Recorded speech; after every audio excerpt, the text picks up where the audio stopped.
अस्सलाम वालेकुम जी। तो दोस्तों क्या हाल है, उम्मीद करता हूँ ठीक ठाक होंगे। आज के हम इस वीडियो में डिस्क्राइब करने वाले हैं अपने यूबीएनडी की जो सिंपल डिवाइसेस हैं उनके सीसीक्यू को, कि उनका जो सीसीक्यू है हम उसको किस तरह से कंट्रोल कर सकते हैं और किस तरह से उसको बेहतर कर सकते हैं। तो इसके लिए हम चलते हैं अपने पावर बीम्स के ऊपर और लाइट बीम के ऊपर और अपने एक्सेस पॉइंट और स्टेशन के ऊपर के देखते हैं कि हमारा सीसीक्यू किस तरह से काम कर रहा है और क्या वर्क कर रहा है। ये देखिए जनाब, ये मैंने अपने आपको शो करके दिखाया है अपना स्टेशन जो मैंने एज ए पावर बीम लगाया हुआ है अपने 60, इसकी हाइट है 60 फीट और जो मेरा स्टेशन है मेरा एक्सेस पॉइंट है इसकी हाइट है 90 फीट।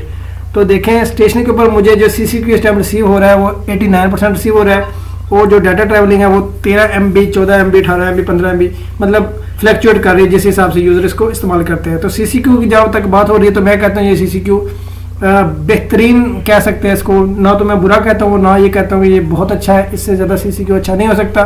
तो ये बात कहना भी गलत है क्योंकि मेरा जो एक्सेस पॉइंट है वो 90 फीट के ऊपर है और जो मेरा स्टेशन है वो 60 फीट के ऊपर है। इस वजह से इसका सीसीक्यू है वो थोड़ा बहुत अप डाउन या फ्लैक्चुएट कर सकता है। सिग्नल क्वालिटी जहाँ तक बात है तो -62 dBm सिग्नल है और जो कि मेरे ख्याल से बिल्कुल बेहतरीन है।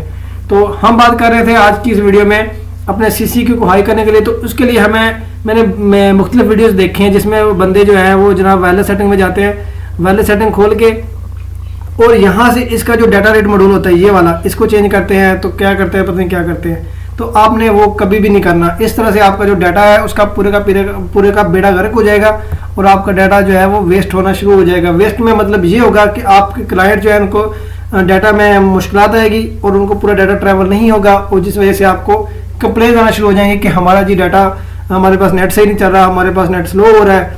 और ये मसला आता है ज़्यादातर शाम के टाइम, शाम से मतलब जो रूटीन वर्क टाइम होता है जो शाम 7 बजे से लेकर रात 10 बजे तक, उस टाइम आपको डाटा का लो होने का इशू हो सकता है। तो इससे बचने के लिए क्या तरीकाकार अपनाना चाहिए, क्या करना चाहिए, वो मैं आपको इस वीडियो में बताता हूँ। तो इसके लिए हम अपना एक्सेस पॉइंट लगाते हैं। आपका सीसीक्यू डिपेंड करता है आपके एक्सेस पॉइंट के ऊपर कि आपका एक्सेस पॉइंट जो है वो किस फ्रिक्वेंसी के ऊपर काम करता है। जब आपकी फ्रिक्वेंसी ठीक होगी तो आपका सीसीक्यू 100% ठीक होगा। जब आपकी फ्रिक्वेंसी रॉन्ग है, फ्रिक्वेंसी गलत है, फ्रिक्वेंसी ठीक नहीं है या आप जिस फ्रिक्वेंसी के ऊपर अपना एक्सेस पॉइंट को छोड़ रहे हो उसी फ्रिक्वेंसी के ऊपर सेम कोई और भी एक्सेस पॉइंट काम कर रहा है तो आपका सीसीक्यू बिल्कुल ख़राब हो जाएगा। आपका तो ख़राब होगा ही होगा, जो साथ में दूसरे बंदे का उसका भी ख़राब हो जाएगा। तो जब भी अपने जो आप किसी टावर के ऊपर लगा रहे हो एक्सेस पॉइंट या किसी पोल के ऊपर लगा रहे हो तो आपने सबसे पहले इस चीज़ का ख्याल करना है कि जब फ्रिक्वेंसी सेट करनी है तो फ्रिक्वेंसी में सबसे पहले साइट सर्वे करना है कि साइट सर्वे में आपने ये चीज़ देखनी है कि आप जिस फ्रिक्वेंसी के ऊपर अपने एक्सेस पॉइंट को लगा रहे हो क्या इस फ्रिक्वेंसी के ऊपर दूसरी डिवाइसेस काम कर रही हैं, वर्क कर रही हैं। तो आपने उस फ्रिक्वेंसी से हट के कोई इस तरह की फ्रिक्वेंसी लगानी है जो अवेल हो और उस फ्रिक्वेंसी के ऊपर दूसरी डिवाइसें हैं वो काम ना कर रही हो। तो मैं अभी आपको इधर से साइट सर्वे करके नहीं दिखा सकता क्योंकि अगर मैं आप इधर से साइट सर्वे करूंगा तो ये मेरा जो एक्सेस पॉइंट है ये डिसेबल हो जाएगा और नेट जो है वो भी वर्क कर रहा है, ये नेट बंद हो जाएगा। उसके लिए मैं आपको मैंने दूसरा एक्सेस पॉइंट लगाया हुआ है लाइट APAC जो कि बहुत अच्छा एक्सेस पॉइंट है। उसके डैशबोर्ड पे आपको ले चलता हूँ। यहाँ पे मैं आपको दिखाता हूँ कि सिग्नल का हिसाब किस तरह से और कैसे कैसे किया है मैंने। ये देखें यहाँ पर मैंने इसके साथ 13 डिवाइसें हैं जो कनेक्ट की हुई हैं। उसमें मैंने फ्रिक्वेंसी का सबसे पहले मैंने किया इसके फ्रिक्वेंसी को एनालाइजर बार लगा हुआ है। इसमें आप देख सकते हैं फ्रिक्वेंसी एनालाइजर बार लगा हुआ है। ये आप जब भी इसको एक्सेस पॉइंट को लगाते हो आपने इस चीज़ का बिल्कुल ख्याल रखना है, इस चीज़ का ख्याल रख के लगानी है ताकि आपका जो है फ्रिक्वेंसी वो दूसरी फ्रिक्वेंसी से मैच ना हो जिसकी वजह से आपका नेट का सीसीक्यू का बेड़ा गर्क ना हो। तो इसको लगाने से पहले मैंने सबसे पहले इसका किया था दूसरी डिवाइस की तरह इसके टूल्स है, टूल्स में जाएंगे वहाँ पे करेंगे साइट सर्वे। साइट सर्वे में हम जाके देखेंगे कि हमारी जो है वो कौन कौन सी डिवाइसेस किस किस फ्रिक्वेंसी के ऊपर काम कर रही हैं। जी देखें मेरा साइट सर्वे स्कैनिंग लग चुका है। अब मैं देखता हूँ कि इसके ऊपर किस किस फ्रिक्वेंसी के ऊपर कौन कौन सी डिवाइसें काम कर रही हैं। जिस फ्रिक्वेंसी के ऊपर दूसरी डिवाइसें दूसरे एक्सेस पॉइंट काम कर रहे होंगे मैं कभी भी अपनी इस डिवाइस को उस फ्रिक्वेंसी के ऊपर नहीं चलाऊंगा क्योंकि मुझे पता है कि अगर मैं चलाऊंगा तो मेरा सीसीक्यू का बेड़ा गर्क हो जाएगा क्योंकि जिस फ्रिक्वेंसी के ऊपर दूसरी डिवाइसें काम कर रही होंगी उस फ्रिक्वेंसी के ऊपर मैं इसको नहीं छोड़ सकता। तो देखते हैं, हम साइट सर्वे करते हैं और देखते हैं कि हम जो है किस फ्रिक्वेंसी के ऊपर काम कर रहे हैं और क्या जिस फ्रिक्वेंसी के ऊपर हम काम कर रहे हैं इस पर दूसरी डिवाइसेस अफेक्टेड तो नहीं हो रही, दूसरी डिवाइसेस में मुदाखलत तो नहीं करेंगी, इसको डाटा जो रेट होगा उसको ख़राब तो नहीं करेंगी। जी देखें मैंने अभी जहाँ तक हमारा अंदाज़ा हुआ है, देखें 5200 फ्रिक्वेंसी जो है ये यूज़ हो रही है, 5300 यूज़ हो रही है, 5400 यूज़ हो रही है। ये 5200 से 5250 के राउंड अबाउट ये खाली है फ्रिक्वेंसी, ठीक है। इसमें किसी किस्म का इंटरफेयर नहीं हो रहा, कोई भी मतलब इसमें मुदाखलत नहीं है।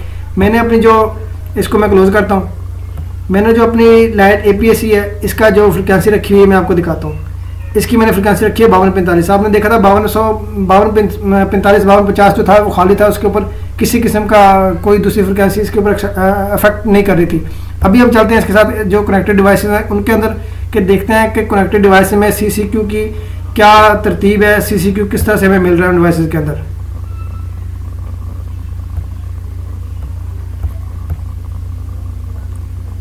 जी ये देखिए, मैं अपनी डिवाइस सारे ओपन करता हूँ। इसमें मैं आपको सबसे लो सिग्नल वाली जो डिवाइस होगी उसका CCQ चेक करवाता हूँ। ये देखिए जावेद वाली डिवाइस है, इसका जो CCQ है ये CCQ सिग्नल क्वालिटी है वो सबसे वीक है, -72 dBm है। मैं अभी इसको ओपन करता हूँ, मैंने ओपन करके रखी है, मैं आपको चेक करवाता हूँ। जी जनाब ये देखें 180 वाली है, इसमें जाके मैं इसको चेक करवाता हूँ। जी 180 वाली है। अभी इसमें मेन में जाके देखता हूँ मैं। जी देखें हमें जो CCQ यहाँ पे मिल रहा है वो 99.1% मिल रहा है, मतलब हमारा CCQ 100% बिल्कुल ठीक है। किस वजह से ठीक है? क्योंकि मैंने जो फ्रिक्वेंसी लगाई है वो मैंने अपने एरिया को अपने साइड सर्वे करके फिर फ्रिक्वेंसी सेट की है।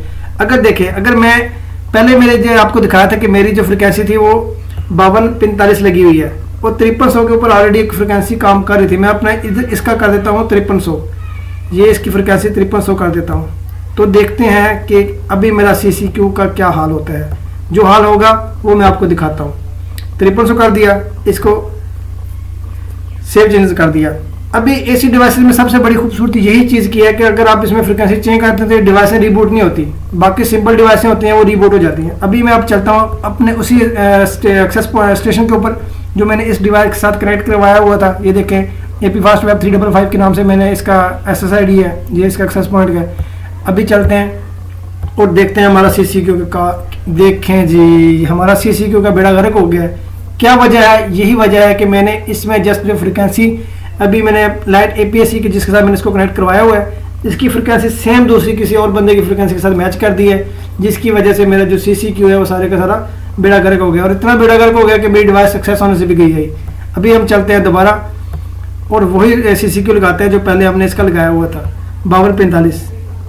जी देखें जी 5245 ये लगाते हैं। इसको मैं सेव चेंजेस करता हूँ, ये लगा दिया। अभी जैसी ही फ्रिक्वेंसी चेंज हुई है मेरी डिवाइस जो है वो जनाब 68 CCQ पे आ गई थी। अभी मैं इसको रिफ्रेश करता हूँ और देखता हूँ ये भी क्या कहती है। जी देखें डिवाइस ओपन होना भी शुरू हो गई है और इसका जनाब जो CCQ है वो भी बढ़ना शुरू हो जाएगा आपके सामने। जी यही तरीका कार है CCQ को स्टेबल करने का। इसके अलावा मैंने डिफरेंट वीडियोस में देखा कि वायरस पे जाके आपने जी ऐसे करना है, इसको डिफ़ॉल्ट को अल्टरनेट कर देना है, इसको फोर्क कर देना है, ऑटो ख़त्म कर देना है।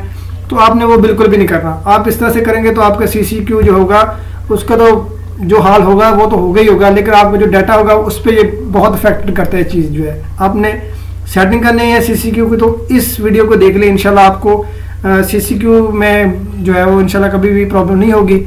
अगर मज़ीद आपको ये वीडियो अच्छी लगे तो प्लीज़ लाइक कमेंट और शेयर कीजिएगा और दुआ में याद रखिएगा। अल्लाह हाफिज़।